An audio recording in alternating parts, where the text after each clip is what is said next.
feel like when I first think about Filipino American, those two words, immediately what comes up to mind is food.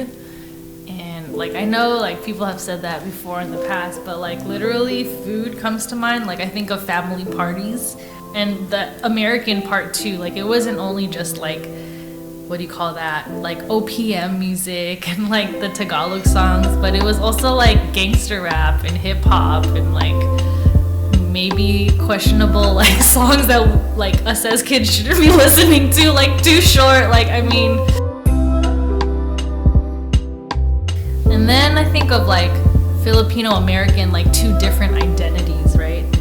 I think of like that Filipino identity that you hold when you're at your home, and then there's the American part of your identity that you kind of like put on out in the world, whether that be school or like work.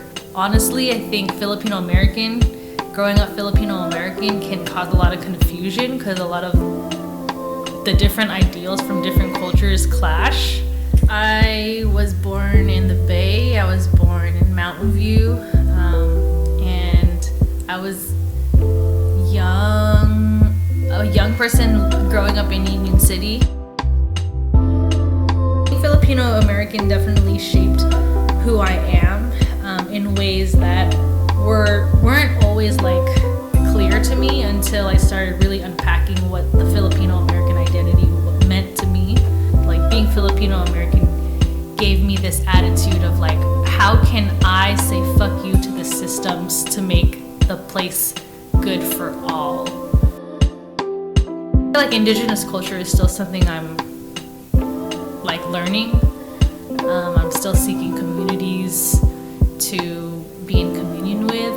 Like when you start unpacking things, like doing the decolonization work and confronting your own like white supremacist ideals, like those things are, yeah, they're really confronting. That's like really deep shadow work.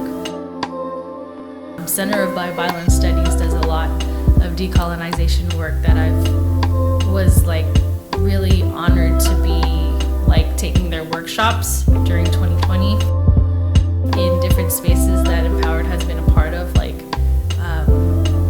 the Joy's Resistance and like Urban Indigenous. Those events, I feel like those feel like parties to me that also, you know, are also offering community. Anyways, I think all of that to say is like the way that I celebrate my ancestry and my lineage and my indigeneity is through dance.